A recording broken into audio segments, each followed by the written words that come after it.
पिछले क्लास में हम द्रव्यमान क्षति, बंधन ऊर्जा और नाभिकीय बल के बारे में थोड़ा बहुत आपको चर्चा किए थे, समझाए थे। आज उसी को हम आगे बढ़ाएंगे। तो समझने की कोशिश करिएगा द्रव्यमान क्षति क्या है। तो किसी नाभिक के बनाने वाले सभी न्यूक्लियनों के कुल द्रव्यमान, न्यूक्लियन मतलब प्रोटॉन और न्यूट्रॉन, तो किसी नाभिक के बनाने वाले सभी न्यूक्लियनों के कुल द्रव्यमान, किसी नाभिक के बनाने वाले सभी न्यूक्लियनों के कुल द्रव्यमान एवं नाभिक के कुल द्रव्यमान के अंतर को द्रव्यमान क्षति कहा जाता है। किसी नाभिक के बनाने वाले सभी न्यूक्लियनों के कुल द्रव्यमान और नाभिक के कुल द्रव्यमान के अंतर को द्रव्यमान क्षति कहा जाता है। सवाल है ये द्रव्यमान क्षति हुआ क्यों, कैसे हुआ? तो बहादुर मान लीजिए किसी नाभिक के बनाने वाले 2 प्रोटॉन और 2 न्यूट्रॉन हैं। तो 2 प्रोटॉन और दोनों न्यूट्रॉन अलग अलग है, तो मान लीजिए इनका वजन है 4 kg। लेकिन जब हम एक ही में 2 प्रोटॉन और 2 न्यूट्रॉन से बना हुआ नाभिक लेते हैं, कोई हम नाभिक लेते हैं जो 2 प्रोटॉन और 2 न्यूट्रॉन से बना है, तो इसका वजन 4 kg नहीं होगा। मान लीजिए इसका वजन 3 kg है, तो 1 kg लॉस हो गया और यही द्रव्यमान क्षति है। 2 प्रोटॉन और 2 न्यूट्रॉन अलग अलग है, 2 प्रोटॉन और 2 न्यूट्रॉन अलग अलग है, तो उसका वजन मान लीजिए 4 kg है। और 2 प्रोटॉन और 2 न्यूट्रॉन को मिलाने से जो नाभिक बना, उस नाभिक का वजन 3 kg है, उस नाभिक का वजन 3 kg है। तो जो लॉस हो गया वही 1 kg द्रव्यमान क्षति है। सवाल है सर क्यों लॉस हुआ, आखिर कैसे? जब 2 प्रोटॉन और 2 न्यूट्रॉन अलग अलग है तो 4 kg, और उन्हीं से जब नाभिक बना है तो 3 kg कैसे? तो बहादुर बता दें, नाभिक में प्रोटॉन और न्यूट्रॉन रहते हैं। नाभिक में प्रोटॉन और न्यूट्रॉन होते हैं। प्रोटॉन पर धन आवेश होता है और सजातीय में विकर्षण होता है। नाभिक में प्रोटॉन और न्यूट्रॉन होता है, प्रोटॉन पर धन आवेश होता है और सजातीय में विकर्षण होता है। तो प्रोटॉन सब एक साथ रह ही नहीं सकते, अलग अलग है तो ठीक है, लेकिन आप एक साथ रखिएगा तो प्रोटॉन एक साथ रह ही नहीं सकते, उनमें विकर्षण होगा, इसलिए प्रोटॉन एक जगह नहीं रह सकते। और यदि आप चाहते हैं कि सभी प्रोटॉन एक जगह रहे, तो आपको ऊर्जा खर्च करनी होगी, उनको ज़बरदस्ती पकड़ कर रखना पड़ेगा। इसलिए एक जगह नहीं रख सकते तो रखने में खर्चा हो जाता है और उसी खर्चा को द्रव्यमान क्षति कहा जाता है। सभी प्रोटॉन एक साथ रह ही नहीं सकते, रखना चाहते हैं तो आपको कुछ खर्च करना पड़ेगा, वही खर्च द्रव्यमान क्षति है। जैसा कि हम आपको पिछला वीडियो में बता चुके हैं, पिछला क्लास में बता चुके हैं। अब हम बात करते हैं, थोड़ा समझने की कोशिश करिएगा। माना किसी नाभिक के परमाणु द्रव्यमान Z, माना किसी नाभिक के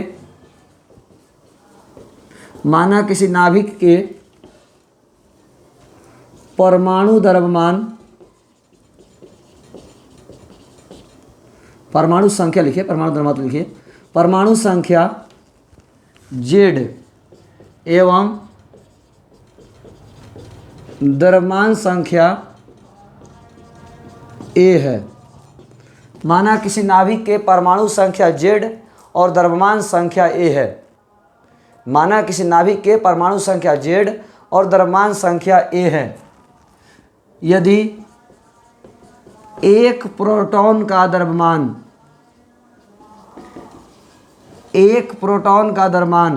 बराबर mp, एक प्रोटॉन का द्रव्यमान mp, तो एक प्रोटॉन का द्रव्यमान mp है, एक प्रोटॉन का द्रव्यमान mp है, तो Z प्रोटॉन का द्रव्यमान कितना होगा? इसलिए प्रोटॉन का कुल द्रव्यमान कितना होगा? प्रोटॉन का कुल द्रव्यमान कितना होगा? तो Z इंटू mp। एक प्रोटॉन का द्रव्यमान mp है, तो Z प्रोटॉन का द्रव्यमान कितना होगा? तो Z इंटू mp। पुनः एक न्यूट्रॉन का द्रव्यमान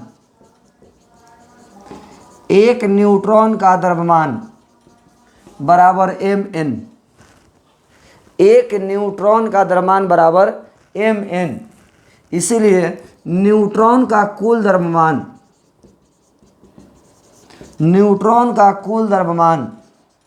बराबर a minus Z into mn। एक प्रोटॉन का द्रव्यमान mp है तो z प्रोटॉन का द्रव्यमान z इंटू mp। एक प्रोटॉन का द्रव्यमान mp है तो z प्रोटॉन का द्रव्यमान z इंटू mp। उसी प्रकार एक न्यूट्रॉन का द्रव्यमान mn है तो न्यूट्रॉन का कुल द्रव्यमान a minus Z into mn। इस प्रकार ये हमने प्रोटॉन का कुल द्रव्यमान निकाल लिया और ये हमने न्यूट्रॉन का कुल द्रव्यमान निकाल लिया। इसलिए न्यूक्लियॉन का कुल द्रव्यमान, न्यूक्लियॉन का कुल द्रव्यमान बराबर, न्यूक्लियॉन का कुल द्रव्यमान बराबर z into M P plus a minus Z into M N. यानी प्रोटॉन का द्रव्यमान प्लस न्यूट्रॉन का द्रव्यमान, माना नाभिक का कुल द्रव्यमान, माना नाभिक का कुल द्रव्यमान बराबर m यदि द्रव्यमान क्षति डेल m हो तो, द्रव्यमान क्षति डेल m हो तो नाभिक का कुल द्रव्यमान कैपिटल M, यदि द्रव्यमान क्षति डेल m हो तो बहादुर न्यूक्लियॉन के कुल द्रव्यमान, न्यूक्लियॉन के कुल द्रव्यमान माइनस नाभिक के कुल द्रव्यमान बराबर द्रव्यमान क्षति। न्यूक्लियॉन के कुल द्रव्यमान, न्यूक्लियॉन के कुल द्रव्यमान माइनस नाभिक के कुल द्रव्यमान बराबर द्रव्यमान क्षति। वही हमने कहा कि न्यूक्लियॉन, किसी नाभिक के बनाने वाले न्यूक्लियॉन के कुल द्रव्यमान और नाभिक के कुल द्रव्यमान के अंतर को द्रव्यमान क्षति कहा जाता है। यानी नाभिक के बनाने वाले जो न्यूक्लियॉन है उनको आप अलग अलग ले लीजिए, उनका वजन अलग अलग कर लीजिए, उसका वजन और उनसे बना हुआ जो रेडीमेड नाभिक है उसका वजन में अंतर होता है, उसी अंतर को द्रव्यमान क्षति कहा जाता है। वही अंतर हमारा द्रव्यमान क्षति है। ये हमारा द्रव्यमान क्षति के बारे में हुआ। यदि द्रव्यमान क्षति से रिलेटेड कोई प्रॉब्लम हो तो आप सवाल कर सकते हैं। हम लोग बात करने वाले हैं बंधन ऊर्जा के बारे में। अब हम बात करेंगे बंधन ऊर्जा के बारे में। बंधन ऊर्जा क्या है? तो बहादुर, चूँकि हम जानते हैं कि किसी नाभिक में प्रोटॉन एवं न्यूट्रॉन होते हैं, हम जानते हैं कि किसी नाभिक में प्रोटॉन एवं न्यूट्रॉन होते हैं। प्रोटॉन पर धन आवेश होता है तथा सजातीय आवेशों में विकर्षण होता है। प्रोटॉन पर धन आवेश होता है तथा सजातीय आवेशों में विकर्षण होता है। हम जानते हैं कि नाभिक में प्रोटॉन और न्यूट्रॉन होता है। नाभिक में प्रोटॉन एवं न्यूट्रॉन होता है। प्रोटॉन पर धन आवेश होता है तथा सजातीय में विकर्षण होता है। अतः नाभिक में प्रोटॉन एवं न्यूट्रॉन एक साथ नहीं रह सकते। नाभिक में सभी प्रोटॉन और न्यूट्रॉन एक साथ नहीं रह सकते।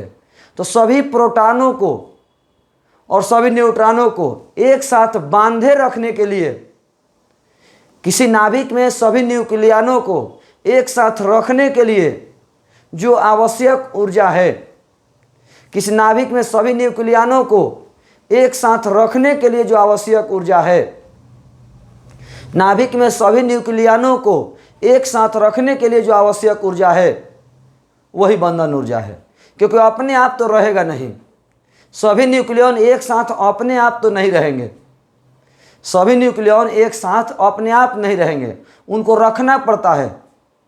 सभी न्यूक्लियन को एक साथ रखना पड़ता है और रखने में जो ऊर्जा खर्च होती है वह द्रव्यमान क्षति है। रखने में जो ऊर्जा खर्च होती है वो द्रव्यमान क्षति है। किसी नाभिक में सभी न्यूक्लियनों को एक साथ रखने में जो आवश्यक ऊर्जा है, जो खर्च ऊर्जा है, वो द्रव्यमान क्षति है। सभी न्यूक्लियनों को एक साथ रखने के लिए जो आवश्यक ऊर्जा है, जो खर्च ऊर्जा है, वो द्रव्यमान क्षति है। और द्रव्यमान क्षति को जब हम ऊर्जा में कन्वर्ट करते हैं तो बंधन ऊर्जा प्राप्त होता है। सभी न्यूक्लियनों को एक साथ रखने के लिए जो आवश्यक ऊर्जा है वही हमारा बंधन ऊर्जा है। द्रव्यमान क्षति को जब ऊर्जा में कन्वर्ट करते हैं तो बंधन ऊर्जा प्राप्त होता है। फिर से एक बार, किसी भी नाभिक में सभी प्रोटॉन और न्यूट्रॉन एक साथ नहीं रह सकते। क्यों नहीं रह सकते? क्योंकि प्रोटॉन पर धन आवेश होता है और सजातीय में विकर्षण होता है। तो सभी न्यूक्लियनों को एक साथ रखने के लिए जो आवश्यक ऊर्जा है वही बंधन ऊर्जा है। सभी न्यूक्लियनों को एक साथ रखने के लिए जो आवश्यक ऊर्जा है वो बंधन ऊर्जा है। द्रव्यमान ऊर्जा समतुल्यता सिद्धांत से, द्रव्यमान ऊर्जा समतुल्यता सिद्धांत से हम द्रव्यमान को ऊर्जा में बदल सकते हैं। द्रव्यमान ऊर्जा समतुल्यता सिद्धांत से हम द्रव्यमान को ऊर्जा में बदल सकते हैं। द्रव्यमान को ऊर्जा में बदल सकते हैं। तो द्रव्यमान को जब ऊर्जा में बदलेंगे तो द्रव्यमान क्षति को भी हम ऊर्जा में बदल सकते हैं, और द्रव्यमान क्षति को ऊर्जा में बदलने से बंधन ऊर्जा प्राप्त होता है। जब हम द्रव्यमान क्षति को ऊर्जा में बदलते हैं तो बंधन ऊर्जा प्राप्त होता है। जब हम द्रव्यमान क्षति को ऊर्जा में कन्वर्ट करते हैं, द्रव्यमान क्षति को हम ऊर्जा में बदलते हैं तो बंधन ऊर्जा प्राप्त होता है। यही हमारा बंधन ऊर्जा है। अब सवाल ये है कि किसी भी नाभिक का बंधन ऊर्जा कितना होता है, यानी किसी नाभिक को बांधने के लिए कितनी ऊर्जा चाहिए। तो हम लोग तो बांधते हैं नहीं, हम लोग नाभिक के अंदर सभी न्यूक्लियन रखते तो हैं नहीं, ये नेचर में रखा हुआ आता है। नाभिक में सभी न्यूक्लियन एक साथ हमेशा रहते हैं, ये नेचर में होता है। तो आखिर बंधन ऊर्जा कितना होता है ये कैसे पता करेंगे। तो बहादुर, जितना बांधने में ऊर्जा लगा है, तोड़ने में भी, निकालने में भी उतना ही ऊर्जा लगेगा। यानी यदि किसी नाभिक को बांधने में 10 जूल ऊर्जा लगा है, 10 जूल ऊर्जा लगा है, तो हम 10 जूल ऊर्जा देंगे तो टूट भी जाएगा। यदि कहीं पर आप मजदूरी करते हैं और आपको वहाँ 6,000 महीना मिलता है, तो यदि हम 6,000 रुपया देंगे तो शायद आप वहाँ से ड्यूटी छोड़कर मेरे पास काम करने आ सकते हैं। लेकिन 6,000 देंगे तो आप 6,000 से कम देंगे तो आप वहीं पर ड्यूटी कीजिएगा। 6,000 या 6,000 से अधिक देंगे तो आप वहाँ से ड्यूटी करना छोड़ के मेरे पास चले आइएगा। यानी बहादुर, किसी नाभिक को बांधने के लिए जितनी ऊर्जा चाहिए, तोड़ने के लिए भी उतना ही चाहिए। यानी किसी नाभिक में से सभी न्यूक्लियनों को बाहर निकालने के लिए, किसी नाभिक में से सभी न्यूक्लियनों को बाहर निकालने के लिए जो आवश्यक ऊर्जा है वो बंधन ऊर्जा है। किसी नाभिक में से सभी न्यूक्लियनों को बाहर निकालने के लिए जो आवश्यक ऊर्जा है वो बंधन ऊर्जा है।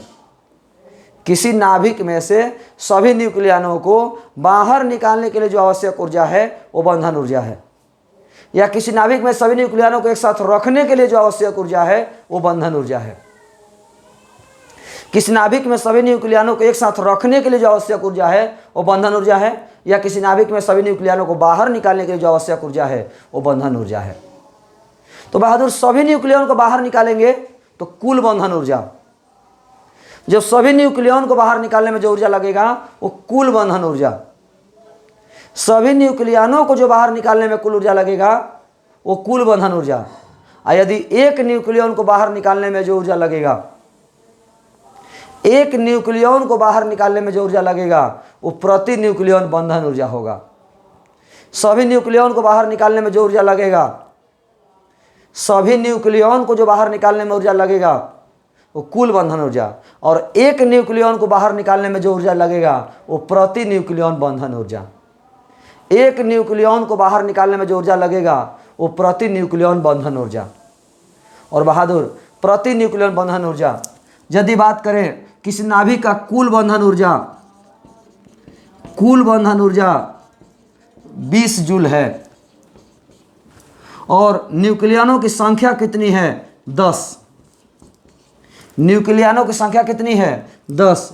तो कुल बंधन ऊर्जा में न्यूक्लियनों की संख्या से भाग दे दे, कुल बंधन ऊर्जा में न्यूक्लियनों की संख्या से भाग दे दे तो पता चल जाएगा कि प्रति न्यूक्लियन बंधन ऊर्जा कितना लगेगा। कुल बंधन ऊर्जा में न्यूक्लियनों की संख्या से भाग दे दे तो पता चल जाएगा कि प्रत्येक न्यूक्लियन का कितना बंधन ऊर्जा चाहिए। जैसे कुल बंधन ऊर्जा 20 है और न्यूक्लियनों की संख्या 10 है, तो भाग दे देंगे तो एक एक हिस्से में 2-2 जूल पड़ा, एक एक हिस्से में 2-2 जूल पड़ा।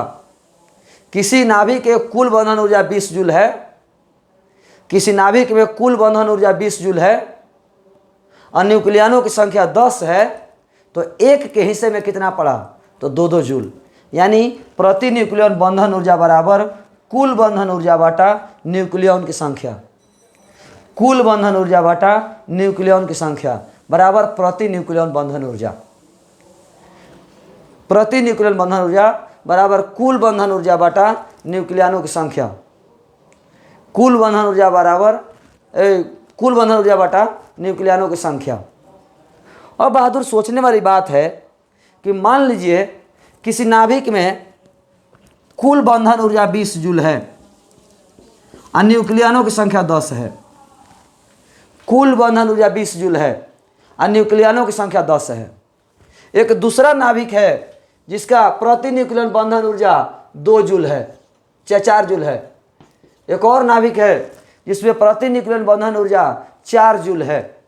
एक और नाभिक है जिसमें प्रति न्यूक्लियन बंधन ऊर्जा 4 जूल है।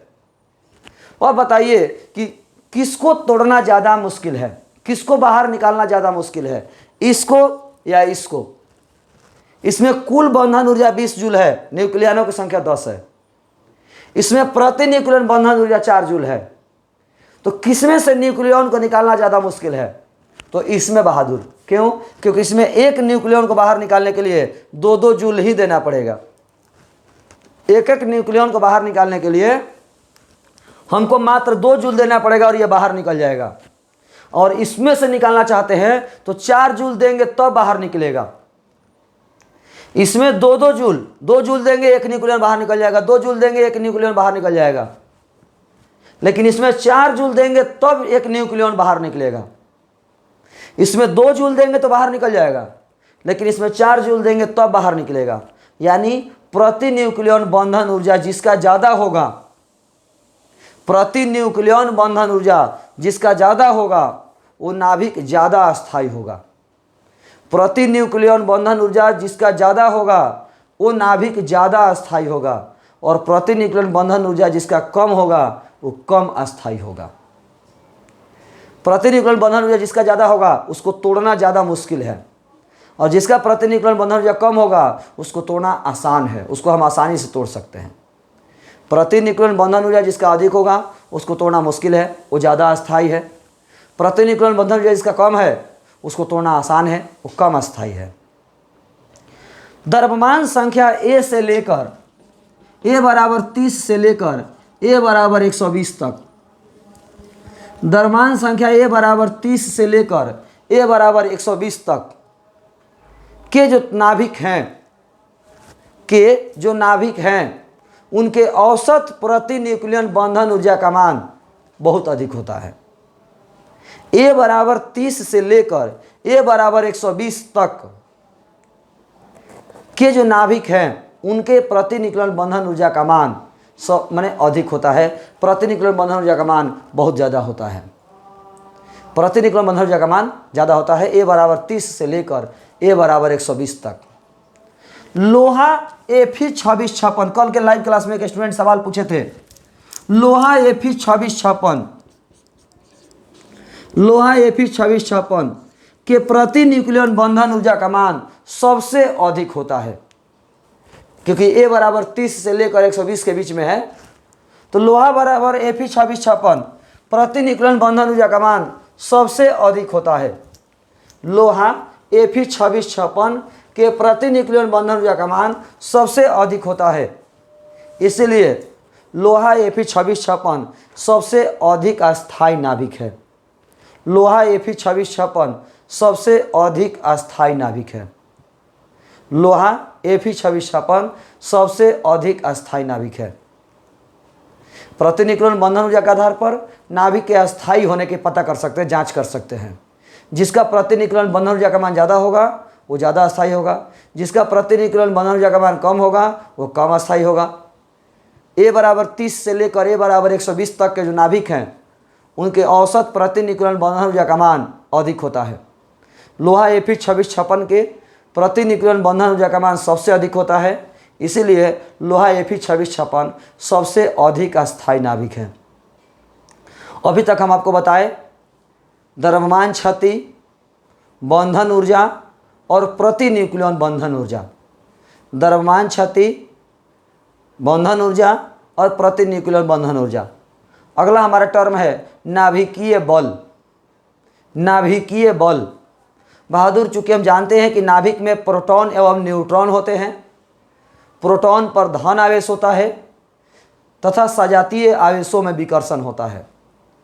अतः नाभिक में सभी प्रोटॉनों को एक साथ रखने पर विस्फोट होने की संभावना होती है। नाभिक में प्रोटॉन एवं न्यूट्रॉन होते हैं प्रोटॉन धन आवेशित होता है तथा सजातीय आवेशों में विकर्षण होता है। सभी प्रोटॉनों एवं न्यूट्रॉनों को एक साथ रखने पर विस्फोट होने की संभावना होती है।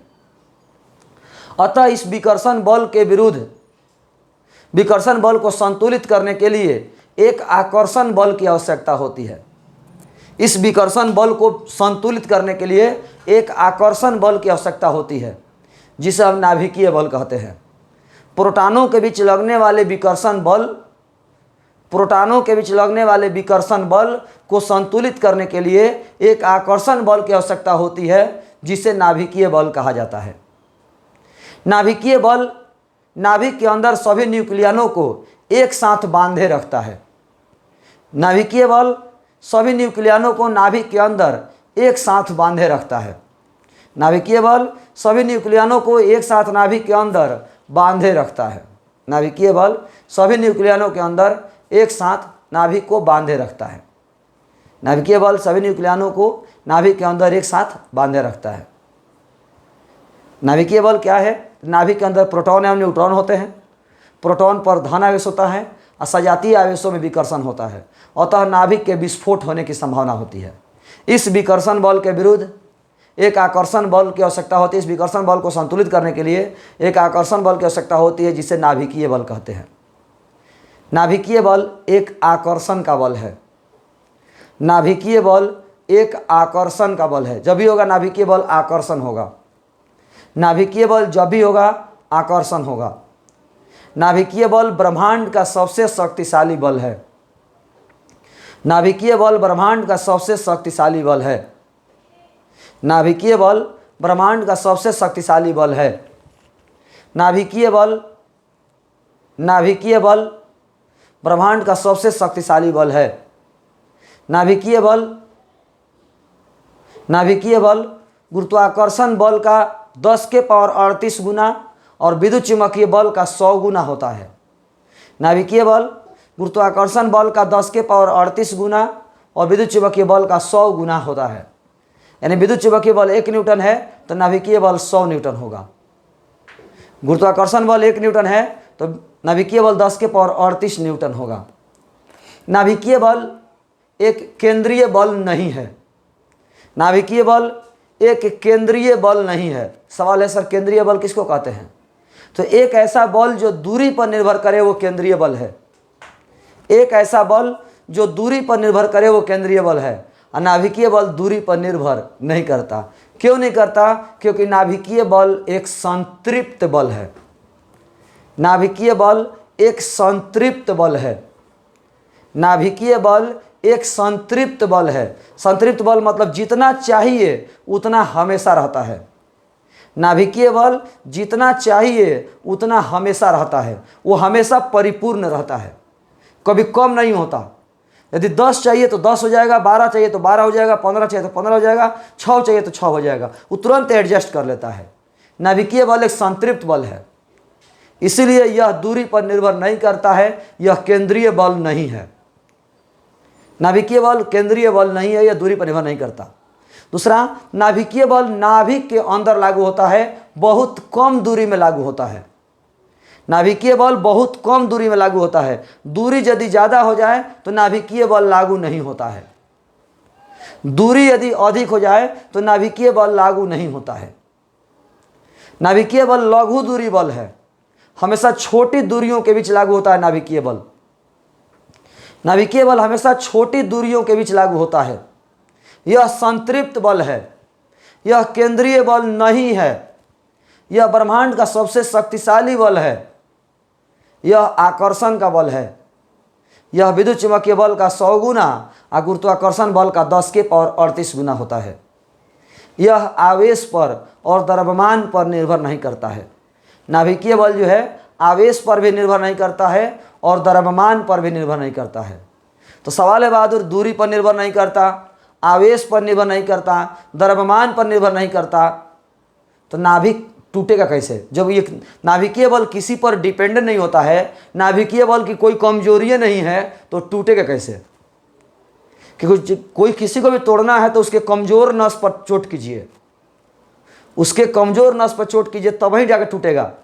पिक्चर में देखते होंगे, हीरो जब विलन को ज़्यादा तंग कर देता है तो विलन कहता है इसका कमजोरी पता लगाओ, हीरो का कमजोरी क्या है, तो कहता है लोग उसकी एक मम्मी है, चाहे उसकी एक सिस्टर है, चाहे उसके भाई है, ये उसकी कमजोरी है। उसी तरह नाभिकीय बल जब आवेश पर निर्भर नहीं करता, द्रव्यमान पर निर्भर नहीं करता, दूरी पर निर्भर नहीं करता, तो इसका कमजोर पॉइंट है क्या? आखिर नाभिकीय बल टूटता कैसे है, नाभिकीय बल समाप्त कैसे होता है, नाभिक टूटेगा कैसे? तो नाभिकीय बल इलेक्ट्रॉनों के चक्रण गति पर निर्भर करता है। नाभिकीय बल इलेक्ट्रॉनों के चक्रण गति पर निर्भर करता है। नाभिकीय बल इलेक्ट्रॉनों के चक्रण गति पर निर्भर करता है, यही उसकी कमजोरी है। चक्रण गति बढ़ा दीजिए, नाभिक टूट जाएगा। चक्रण गति स्पिन, इलेक्ट्रॉन स्पिन करता है, चक्रण करता है, उसकी गति को बढ़ा दीजिए, नाभिक टूट जाएगा। इस तरह हमने आपको आज द्रव्यमान क्षति, बंधन ऊर्जा, प्रतिन्यूक्लियर बंधन ऊर्जा, नाभिकीय बल के बारे में हमने आपको बताया। आज का वीडियो आपको समझ में तभी आएगा यदि आप कल के वीडियो देखे होंगे। जब तक आप कल के वीडियो नहीं देखिएगा, आज का वीडियो समझ में नहीं आएगा। तो आज के इस क्लास में इतना ही। धन्यवाद।